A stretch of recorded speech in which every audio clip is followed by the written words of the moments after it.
let you ask the first question of JT, because you've been watching all of this stuff. I mean, let's start off pretty basic. JT, how happy are you right now? Definitely happy.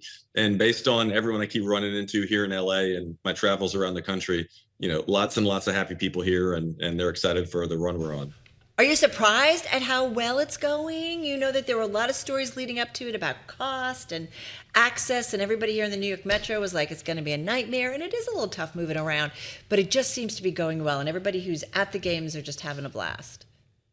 Well, the U.S. is a soccer country. There are well more than 100 million people in America who are fans of soccer.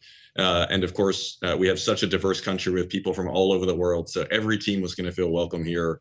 Everyone is going to have an amazing time. And people are now seeing that all around the world. It's pretty cool walking around the streets of New York. You see Argentina jerseys on a day that Argentina is playing. You see Brazil jerseys all over. Even here at the office, I sometimes am seeing jerseys this week.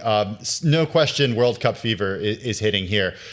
In the streets of Brooklyn over the weekend, they were selling all the jerseys that were available for these countries around the world. They were out of U.S. jerseys in every size. And I think that really speaks to the enthusiasm that we're seeing right now, especially among kids. How do you translate that enthusiasm into something sustainable for the U.S.?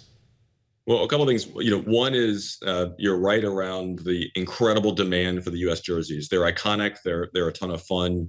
And even though Nike produced way more than they ever have before, they have been, hot items all across the country. And so it doesn't surprise me to hear about that in Brooklyn.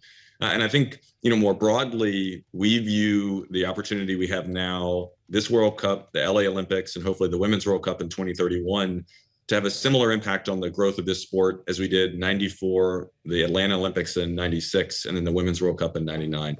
And if you think about what soccer was like in 94 relative to where we are now, imagine what it could look like in the future with all this excitement. We're excited about using this as a way of getting more soccer in schools, getting soccer in more communities across the country, getting more commercial investment in our sport, getting more government and philanthropic investment in our sport. And so lots of exciting progress. And we know that the best days for soccer in this country are ahead. I should clarify, don't know if the woman selling them, they said Nike on them, Randall. I don't know if they were official Nike gear. I just want to clarify. Yeah, that's a good clarification point. I do wonder for you, JT, what do you think the real impact of this World Cup is on U.S. soccer in comparison to previous World Cups? Of course, we had Qatar and South Africa and so many other ones that created incredible memories. But for you being here in the States, seeing, the fans sing along in the arenas after, in the stadiums after the U.S. has won, what do you think the real impact of this World Cup is going to be on U.S. soccer?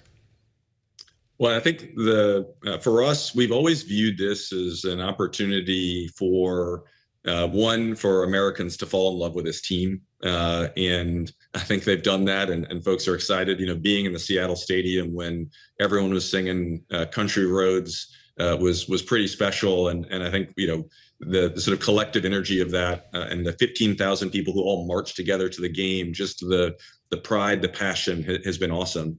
And then I think more broadly, we've always viewed this summer as an opportunity, in the World Cup being here, as an opportunity to get organizations, communities, individuals to take the big steps forward to propel soccer in this country. So as an example, before our first game in LA, we announced with LA Unified School District that they're committing to put soccer in every school. So that's 400,000 kids who now are going to have access to soccer. And we're working with communities all across the country to do that, with our goal of by 2032, every school in America having soccer. And so it's those sort of movements, it's those sort of actions that we believe are going to propel soccer forward for generations and generations to come. Now, JT, I could congratulate you on U.S. Soccer's 2 wins here, but I could also congratulate you on your contract extension. And I wonder, you being locked down long term for U.S. soccer, what is your vision beyond the World Cup to make sure that this momentum, this excitement around the game of football and soccer here in the U.S. continues?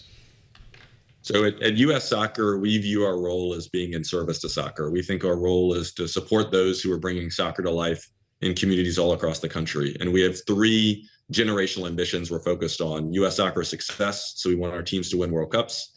We want U.S. soccer to be everywhere. We want soccer to be the #1 played sport in every community.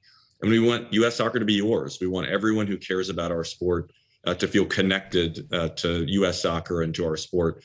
And we're just getting started. There's a lot of work to do to bring those to life at the scale that match the ambition of our fans and everyone who cares about us. And so I'm excited to be doing this for the long haul, and looking forward to many years of great progress ahead. JT, 30 seconds. When do you want to see the World Cup hosted here again? Love it always to be here. Of course, we got the bid in. It's just not the way it works, unfortunately. We've got the Women's World Cup bid in for 2031. That's going to be spectacular. It'll be the first time 48 teams will be in a Women's World Cup. We will set a new standard for what all of that can look like, and it'll be a ton of fun.